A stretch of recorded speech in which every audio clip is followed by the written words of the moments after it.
But Trump is using this opportunity because, let's face it, Rachel Maddow, CNN, the Young Turks, a lot of other outlets, and, Congressman Adam Schiff, all these Democrats that have been, coming in, riding in on that collusion horse the last few years, has given Trump a major, major political gift.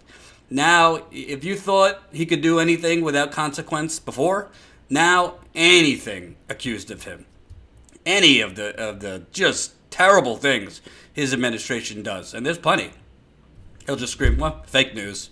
Look what the deep state and the mainstream media, look what they did for 2.5 years. You can't believe anything they say. They pushed that I was a Russian operative. And you know what? In some ways, he's right. I don't like him, but in some ways, he's right. But he's using this opportunity. Remember, Donald Trump doesn't really have like an ideology per se. Donald Trump's political party is Donald Trump.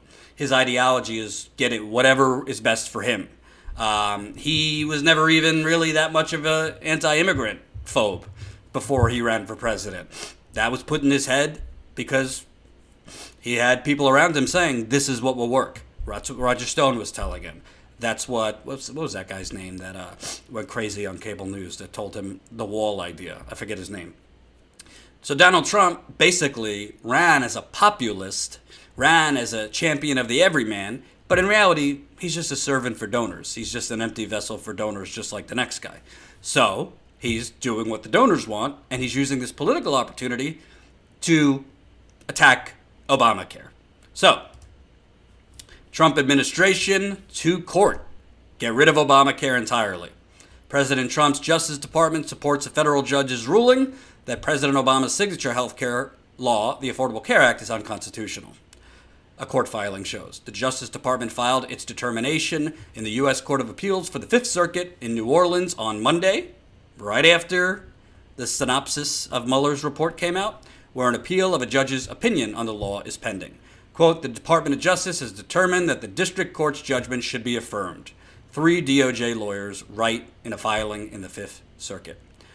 Trump Justice Department, going further than it had before, said it supports a federal judge's ruling that President Barack Obama's signature health care law, Affordable Care Act, is unconstitutional, according to a court filing. Amid mounting Democratic criticism of the administration's stance, President Donald Trump asserted in a tweet Tuesday afternoon that, quote, the Republican Party will become the party of health care. Yeah.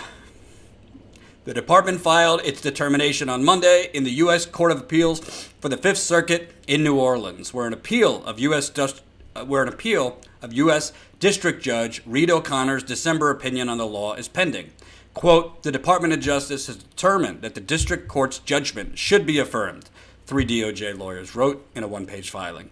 Justice Department spokeswoman Kerry Kupek told CNBC the Department of Justice has determined that the district court's comprehensive opinion came to the correct conclusion and will support it on appeal. If courts dismantle the ACA, it would likely cause millions of consumers to lose health care or face higher costs, in no small part due to the end of Medicaid expansion. Ending Obamacare is a long-held goal of Trump and fellow Republicans. They failed to accomplish doing so in 2017 when the Senate fell short of passing a repeal bill. Scrapping the law without a replacement would lead to 32 million more uninsured people by 2026, the Congressional Budget Office estimated in 2017. O'Connor had ruled that the entirety of the Affordable Care Act became unconstitutional following Republicans' move in 2017 to eliminate the individual mandate penalty. Consumers who choose to opt out of buying insurance under Obamacare have been subject to a tax penalty. So, essentially, Trump is he's basically using the major political win he got from, okay, you want to call it the Barr report. Rachel Maddow's calling it the Barr report, but the Barr report is a synopsis of what Mueller found, which I'm going to get to later. I'm in a tough position here because I would be crazy to say, yeah, that's fine. Let's get rid of Obamacare. And a lot of people would suffer. Frankly, Obamacare, the key part of Obamacare is the Medicaid expansion. That is the best part of it. And that has given health care to a lot of people. Millions of people who otherwise can't afford it. So I got my problems with Barack Obama, but that's a good thing. The majority, the overwhelming majority of Obamacare, it was a Band-Aid to a gunshot wound. And frankly, whether it be because the Trump administration has been sabotaging it or trying to sabotage it or whatever, this Obamacare was always a giant wet kiss to the insurance industry. You can't produce universal health care that's favorable to insurance companies, favorable to pharmaceutical companies. Obama was basically conned into this public-private partnership for insurance, and it just doesn't work because at the end of the day, people still are getting denied from insurance companies for life-saving surgery. For surgeries, I remember a young woman, I think she was like 15, got denied from Aetna for a surgery that would have stopped her seizures, brain surgery. They denied her for the cheaper surgery, but said she could do the more expensive surgery. This is the healthcare industry, right? And the cheaper surgery actually, in research, is showed to be more effective than the more expensive one. But when you let humans dictate whether other humans have the ability to get care they need, that is called sociopaths. Sociopathy? Thank you. I'm not sitting here saying like, this is great, let's get rid of Obamacare. Because I think Obamacare, without Medicare for all, it's better than nothing. I could tell you personally, I looked at plans here in New York, and I don't make enough money to afford rent and Obamacare. A decent plan was like $450, $500 a month. That's not like affordable health care. It's called the Affordable Care Act. That's not affordable. If it's $450 to $500 for one of the most basic plans, but just to have it, that's not mentioning the deductibles, the copays, the coinsurance, or whatever else hidden costs are in those plans. And I know a lot of you know what I'm talking about. So, I don't want Obamacare to be repealed if we don't have a viable chance of having Medicare for all swoop in. But at the same time, there's also political realities. And I'm sorry to sound crass, but that's the truth. If you look at the exit polls from the 2018 midterms, right there, biggest concern, 41% healthcare. And if you listen to Bernie Sanders and some of the other candidates, that's what people are talking about and asking them about on the road. So, purely from a political standpoint, I'm not talking about morality. I'm not talking about this would be good for people, because I don't think it would be good to just get rid of Obamacare. But purely from a political point of view, if there were no Obamacare, if judges basically made it null and void, that sets up the showdown at the OK Corral between somebody like Bernie Sanders and we need Medicare for all, and here's why, and here's how it will save lives, here's how it will save the United States money, here's how it will extend our life expectancy when our life expectancy right now is going down. You have a much better chance of making the public go your way, of turning that public sentiment, which you don't even need to turn many. Medicare for all is polling at 70%. But if Obamacare was just gone, it would be a political, I don't want to say a victory, because these are people's lives and health we're talking about, but it would be a big political opportunity for progressives and Bernie Sanders, because frankly, Obamacare is not progressive. It's an incremental step in the right direction. But frankly, there's a lot of problems with Obamacare. And there's a lot of people that are basically like can't afford Obamacare with their rent, not just in expensive cities in New York, but in all across the country. I've spoken with them. So it's kind of like, it's the devil you know, the devil you don't know. I don't want Trump to be successful. I don't want Obamacare repealed if we don't have a Medicare for all, a real sustainable option of it. When I say option, I mean like it's gaining sentiment. There's hearings. There's legislation being worked on. We have legislation being proposed right now, but we don't have a Republican majority in the Senate or a president that will do anything with that. And we still have pharmaceutical companies, hospitals, private insurers flooding the zone, flooding these politicians with money. So even though it's not my preferred plan, even though I'm not for incremental change, I'm also for not taking insurance away from 32 million people, especially, the most vulnerable. You're talking about minorities, you're talking about sick people, you're talking about poor people. No. So we, unfortunately, do need to fight Trump just to keep this really not great ideal plan. Because I'm not going to sit here and say, yeah, just get rid of it so then we could just focus on Medicare for all. No, there's millions of people who depend on it. There's a lot of people whose lives have been saved for it. So we can't be crazy, But let's not hide what this really is. Trump has not a concern in the world. Trump doesn't ideologically have a problem with universal health care. If Trump thought it could politically help him to be for universal health care, if it could keep him in office, he would do it in a heartbeat. But Trump is a servant to the donors. He is one of the most successful in world history, used car salesman. He is a con man. That's it. If you had a living, breathing person that wasn't as corrupt and vile as Hillary Clinton, he would not have won the presidency. I think just about anyone could have defeated Donald Trump, but Hillary Clinton, or one of those.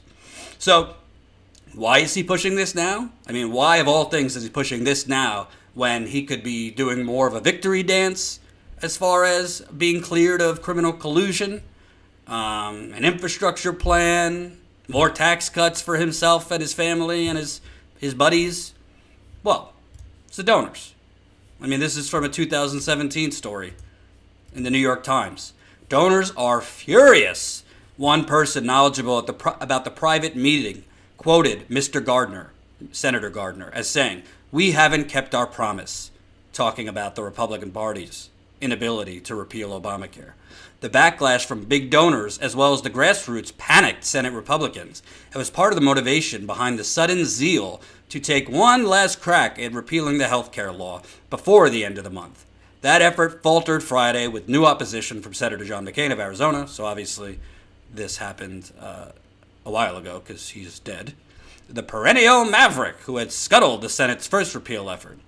Now Republicans must confront the possibility that they will once again let down their backers with no big win in sight. You know what I love about this? It's just like the New York Times just reports this like it's normal. It's just, they're worried about their donors. Maybe the New York Times should do a piece how American healthcare is being decided in back rooms by the aristocracy. Maybe challenge some of these donors. Does the New York Times have telephones in the newsroom? Why you are flooding money to Donald Trump and the Republican Party so that poor black people and poor white people and single mothers and sick people can't have health care? Does it have anything to do with the fact that you're invested in a lot of these pharmaceutical companies? Does it have anything to do with the fact that you have investments in all these banks and those banks are invested in these pharmaceutical companies? Does it have anything to do with the fact that you sit on hospital boards that don't make as much money as they used to? The latest unsightly pileup of our healthcare was exactly what some Republicans have wanted to avoid by abandoning the repeal effort and skipping straight to tax cuts after the previous embarrassing healthcare collapse about 8 weeks ago. Instead, Senate Republicans got caught up in a rushed, last-ditch repeal attempt that not only seems unlikely to prevail, but will only serve to remind disillusioned donors about the party's governing difficulties. This was not what Republicans had envisioned preparing for the 2018 midterm elections. They had thought they were in a strong position to maintain or expand their majority. Democrats must defend 25 seats, including 10 in states won last year by President Trump. So obviously they're talking, this was before the midterms. Addressing his anxious colleagues at their weekly meeting on September 12th, Mr. Gardner had a simple message. If we don't have something to run on, we're going to squander this opportunity. So, this is not shocking. I'm not telling you anything you don't know. But the bottom line is, why is this important? Why is this important? You get to see all me in my snotty glory. I press the like button. Why is this important? Who do you think is the best candidate to show a stark contrast to Trump serving his donors, to Trump serving his pharmaceutical donors, to Trump serving his Wall Street donors, to Trump serving his big pharma donors, fossil fuel donors, you name it? Who do you think is the person that could most successfully show that he conned you, the voters of Wisconsin, you, the voters of Michigan, you, the voters of Ohio, you, the voters of Pennsylvania, you, the voters of Florida? Who is that? Is it Beto O'Rourke? Who, on Monday he's for Medicare for all, on Tuesday he's not, and on Wednesday he doesn't know if he doesn't even know what healthcare is. He's just standing on a bar, waving his hands around. Is it Kamala Harris, who moonwalked away from Medicare for all after 24 hours? Because Hillary Clinton's donors who were funding her didn't really like that. Cut it out, Kamala. Is it Joe Biden, who takes more money from Wall Street, from pharmaceutical companies, from fossil fuel companies, from real estate developers, from hedge fund managers, and anyone known to man? He's the guy that's the best to go after Donald Trump on being corrupt with his donors and selling down the river the American people and his voters, depriving them of health care? Frankly, is it Elizabeth Warren, who also is moonwalking away from Medicare for all? Didn't strongly endorse it, didn't endorse it at all in her town hall with CNN. Is it Cory, I'm suddenly, progressive Booker,